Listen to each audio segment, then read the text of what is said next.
Hello everyone, welcome to the weekly Purple Penny coin and banknote video. My name's Mark. I own and run the Purple Penny along with my wife Catherine. The Purple Penny being a small family run coin and banknote dealer in the northern suburbs of Adelaide.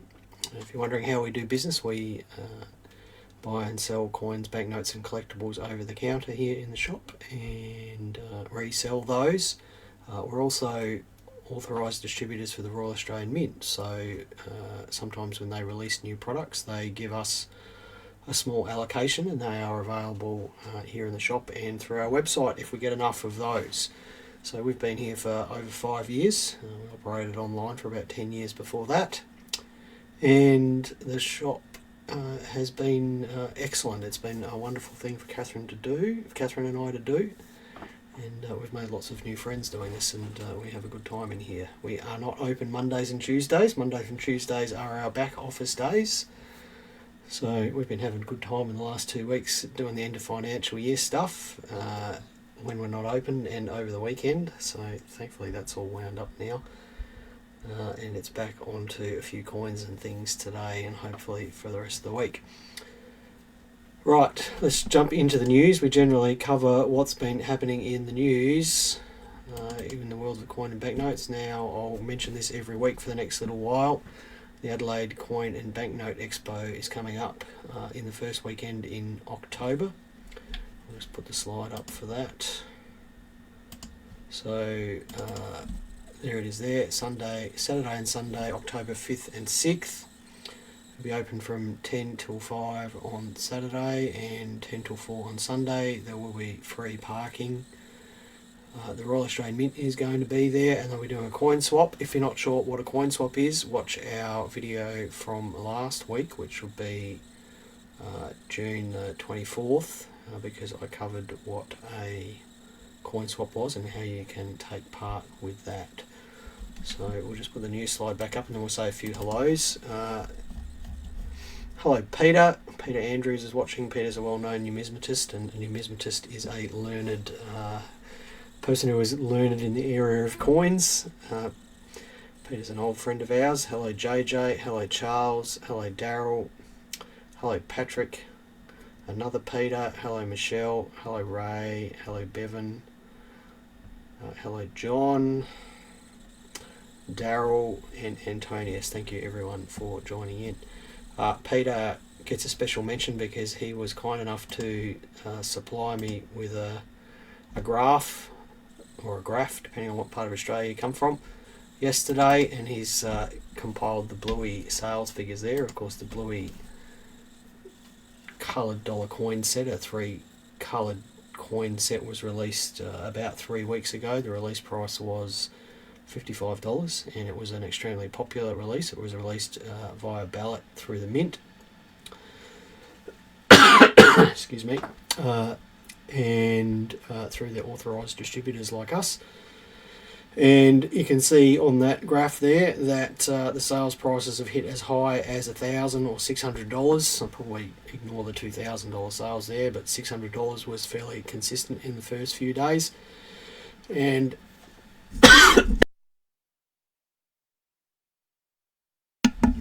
sorry, I have been eating muesli for breakfast and some of it's stuck in my throat. $600 is a fairly common sales price, and as is usual with these new releases that see a surge in sales prices. Excuse me.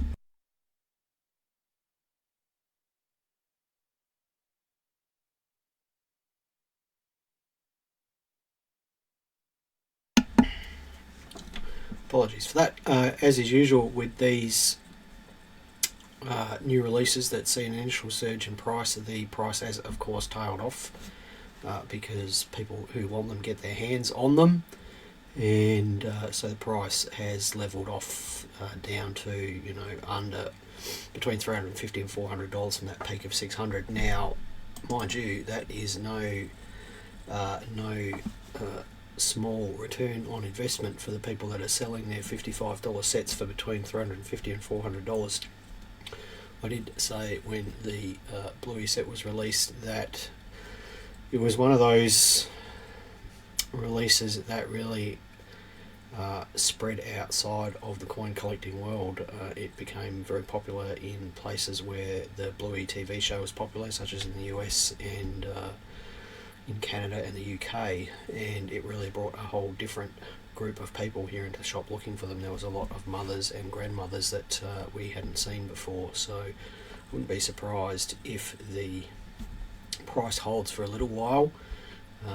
Do I think it'll drop back to $55? I don't think it will.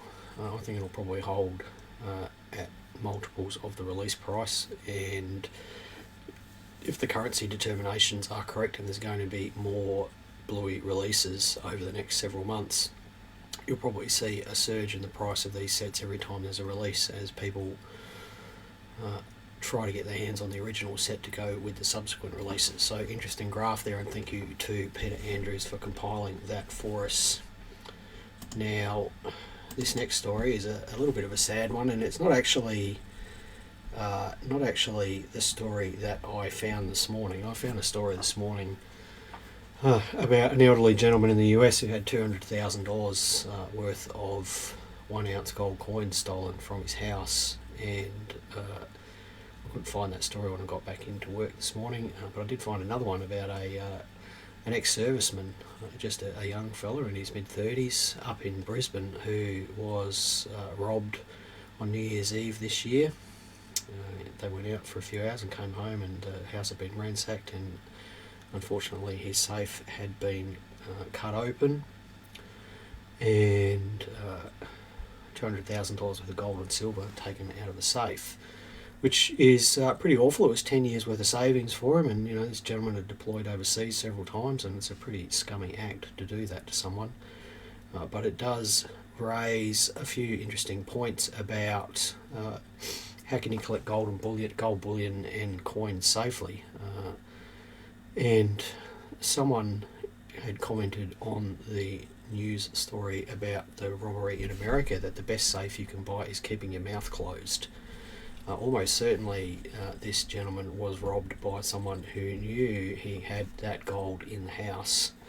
Now, not necessarily someone that he'd told, and you've heard me say this before, it's not your friends that are the problem, it's who your friends tell. It's not your relatives that are the problem, it's who your relatives tell.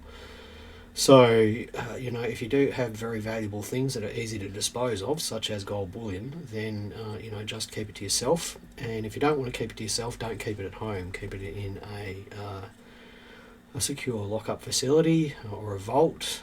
Imperial Bullion up in Queensland have safety deposit boxes, and some banks still offer them. So, if you're going to hoard this stuff and can't stop talking about it, then don't keep it at home. The other thing is that if you're going to have $200,000 worth of gold and silver at home and keep it in a safe, then spend several $1,000s on a safe. Don't spend $500 on a safe from Bunnings and expect it to stand up to any amount of determined effort to get into it.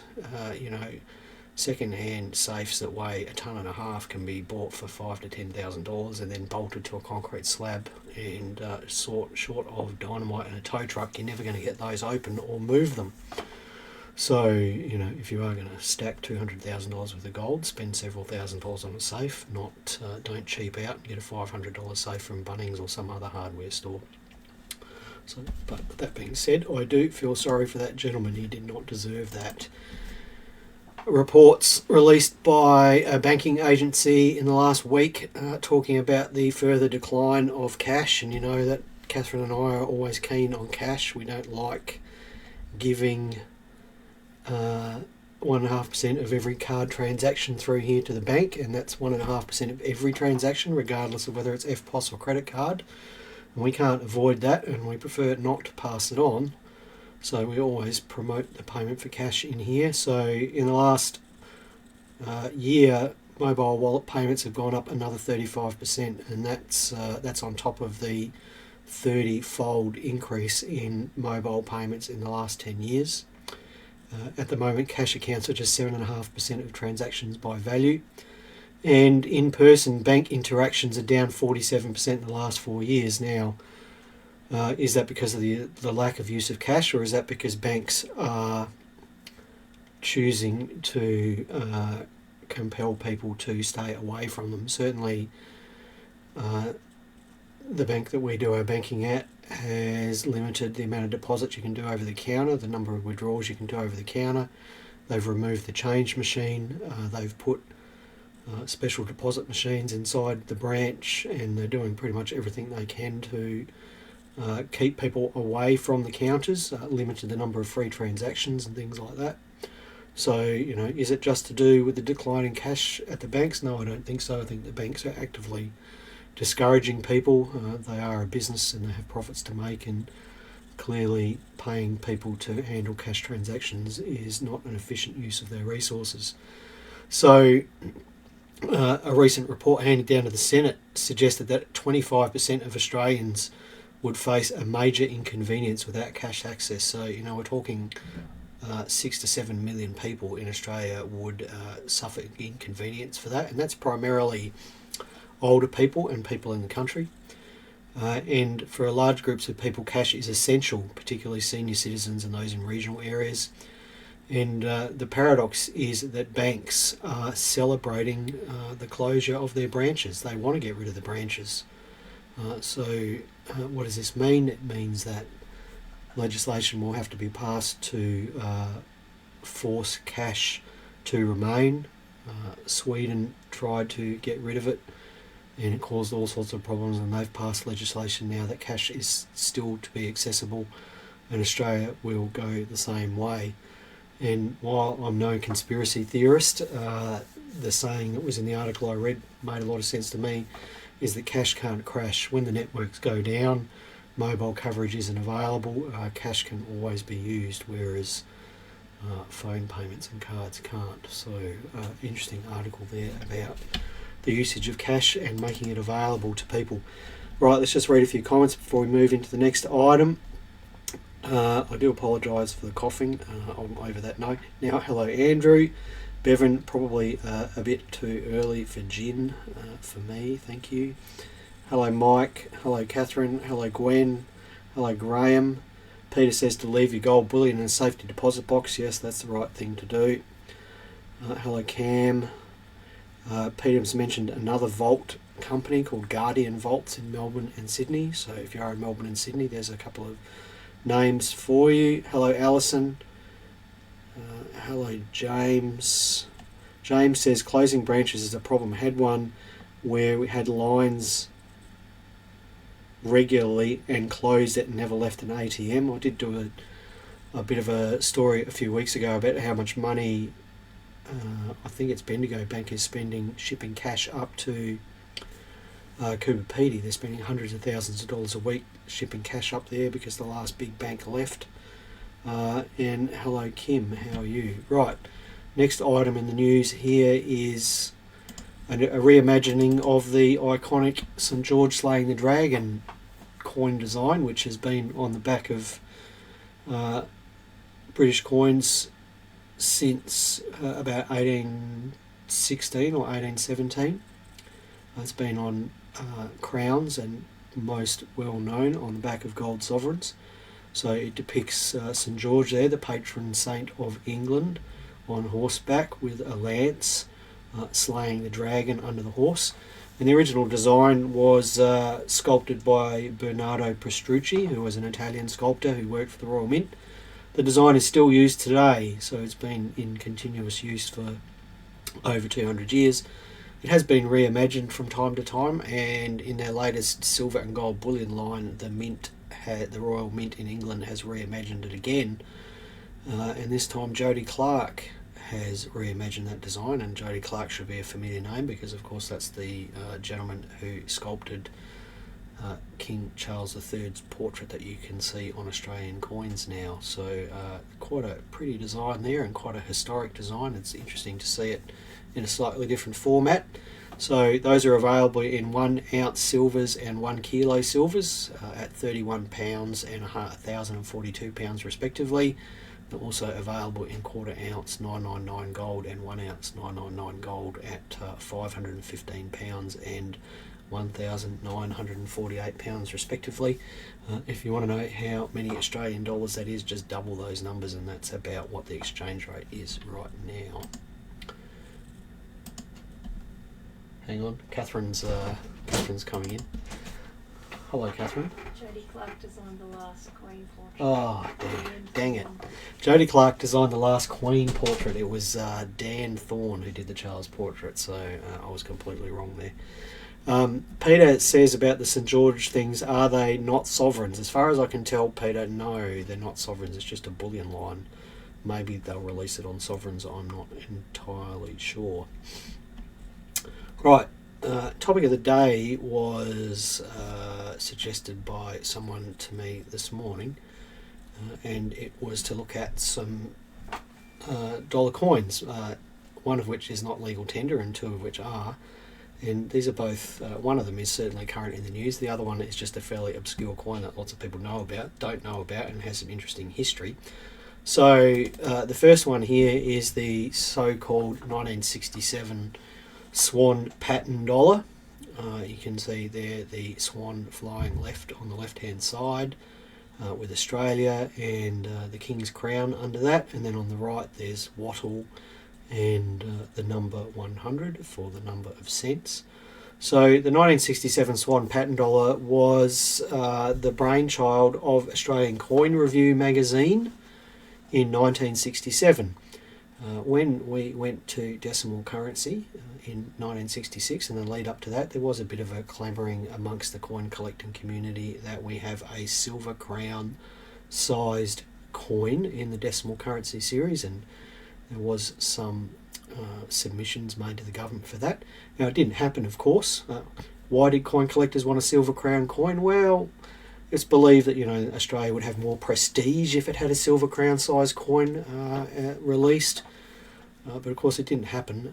And the Australian Coin Review held a competition where coin designers could submit proposed designs for this crown sized silver coin, and the winner was awarded a prize for that design competition, and the magazine commissioned the minting of those dollars by John Pinch's medalists in London. The winning designer was a gentleman by the name of Andrew Mazaris, whose name you may or may not know, and he submitted decimal coin designs for the government as well. His designs weren't chosen. So this item has become known as the goose dollar. It's not a goose, of course, it's a swan, but it is known as the goose dollar. It was released in a silver uncirculated version which had a milled edge, a silver proof version which had a plain edge, and a gold proof version which also had a plain edge. There were 1,500 silver unks, 750 proofs and 10 golds released, and you can see the release prices there of the silver versions, $10 in unk and $13.50 in silver proof. We've never been able to find out what the gold ones went for. What do they sell for now? The proofs and unks sell for between $1,500 and $2,500, and the gold ones $25,000 or $30,000 or $40,000. Now, just a bit of a background on these. When I first learnt about these back in about 2006, you could buy them still for under $300, the silver proofs and unks, under $300. There were a couple of articles released in Australian Coin and Banknote magazine at about that time, and the price skyrocketed fairly quickly. And they've held pretty strong over $1,000 with gradual growth in the years since. The best prices these days are fetched by PCGS graded coins, the high grades, MS67, PR67, MS68, PR68.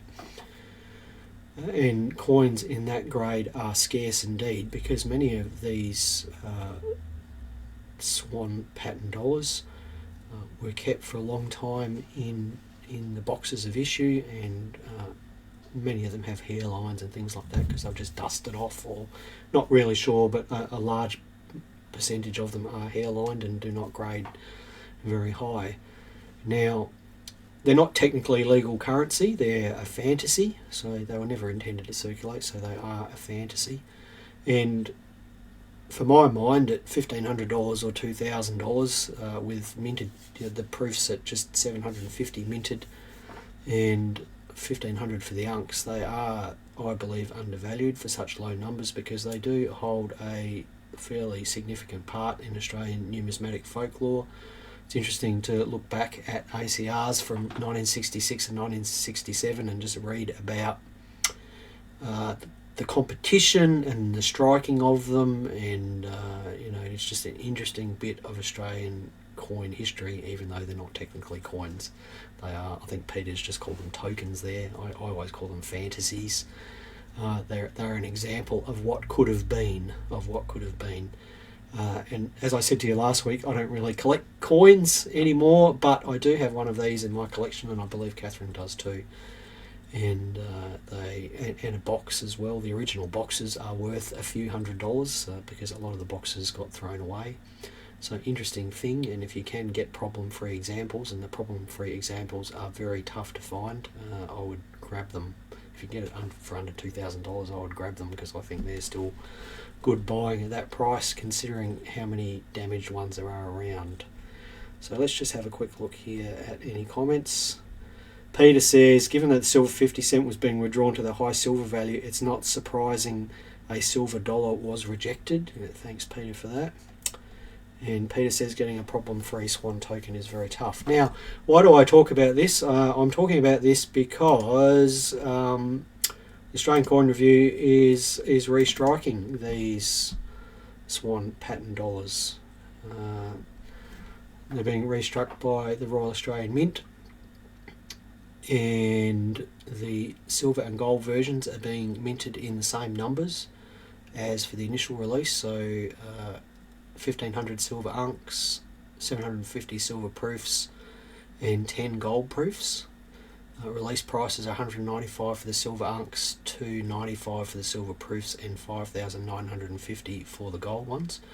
They are striking them in aluminium bronze. There's going to be 10,000 of the aluminium bronze ones struck, and the price of those is $49. So that's new. Those are going to be available, I believe, to subscribers for ACR magazine. These are probably going to be available in September. So if you can't get your hands on an original, you may be able to get your hands on a restrike. Now we're getting small numbers of them. We'll take interest for the aluminium bronze ones, but all the silver ones are spoken for many times over, and the ones that we're getting we'll try to allocate as fairly as possible. They do look nice. It's going to be fun to compare the quality of them with the quality of the originals, and just an interesting release and an interesting initiative by ACR magazine there. Right, now the other dollar I wanted to talk about today was one that I had completely forgotten about. I was reminded of it this morning, and the person who reminded me of his lengths that he went to get his hands on these. In 2015, the Royal Australian Mint released mint mark AFL and NRL dollars, they're aluminium bronze dollars, and you could go and buy them at the MCG on one particular day, and I believe at Darling Harbour over a few days, Darling Harbour in Sydney. So these were mint marked aluminium bronze dollar coins, and the tempter with them was that if you bought one of those aluminium bronze coins, that entitled you to enter a ballot for a coloured version of the same coin. And those coloured coins had a mintage of just 500. So that's a mintage of just 500. Let me say that again, just 500. Now that, in any Australian coin collecting terms, is a low mintage coin. For example, they believe there's about 1,000 to 1,200 1930 pennies left. And there were 23,000 1923 half pennies minted. The rare War Heroes dollar coin from 2015 has got a mintage of over 13,000. So let me just say that again, a mintage of 500 of these coloured AFL and NRL dollars. And the thing is that almost no one has heard of them. I'd forgotten about them, and many collectors have never even heard of them. We have never seen one, I believe, in this shop. It was released in a black box with in a black wooden box with a cardboard box around that, and the coin was in a capsule. And every person who bought the mint marked aluminium bronze dollar was entitled to one entry into the ballot to receive these. So if you bought 100 coins, you got 100 entries. And if you don't have one of these, they sell for maybe about $1,000. But you compare that to a War Heroes Poppy, which has a mintage 26 times higher. They sell for perhaps a little bit more. Oh, Catherine says we've had one. Thanks, Catherine. So we've had one in 5 years. So I'd forgotten about that. So, are these good buying? Well, try and buy one. There might be a couple up on eBay if you're lucky. They're quite tightly held, and I would say missing from almost every collection out there. And are they going to go up in value in the future? I don't know, but they're never going to be easy to find. So NRL and AFL coloured dollars from 2015. Not many people know about them. Almost no one owns them. And in terms of resale value, they are not selling for as much as a War Heroes Poppy, which has 26 times the mintage. So interesting. Right, that's it. That's me done for today. There is a mint release coming up on Friday.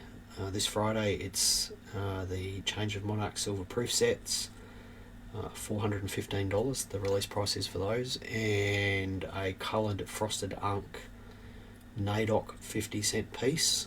The release price of those is $20.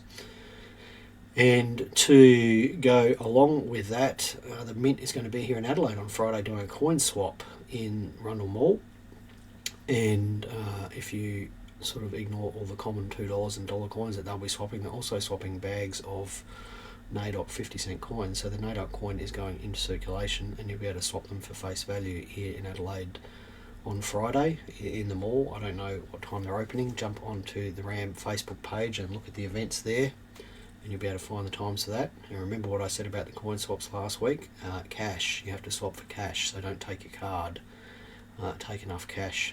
What's it going to be like? Busy would be my guess. The coin swaps tend to happen fairly quickly, fairly infrequently here in Adelaide. This will only be the second one in 5 years or 6 years or something, so there's not many of them happen. So if you are in Adelaide and you can wangle the morning off from work, do go in and have a look. You might see one of the purple penny people there, maybe one of the purple penny people is going. No, it will not be this purple penny person, Mike. It would be the other purple penny person that would be going. The NAIDOC 50-cent coins, we may have some available over the counter here. The coloured ones on Friday morning. We're still finalising our numbers. The silver proof sets, we won't have any available, so please don't come and expect to pick up one of those. Right, that's it for this week. Everyone stay safe and happy collecting. If you've got any topics you'd like me to talk about for these videos, please let me know. I very much had writer's block this morning, so any suggestions are greatly appreciated. That's it. Happy collecting, everyone. Bye for now. See you next week.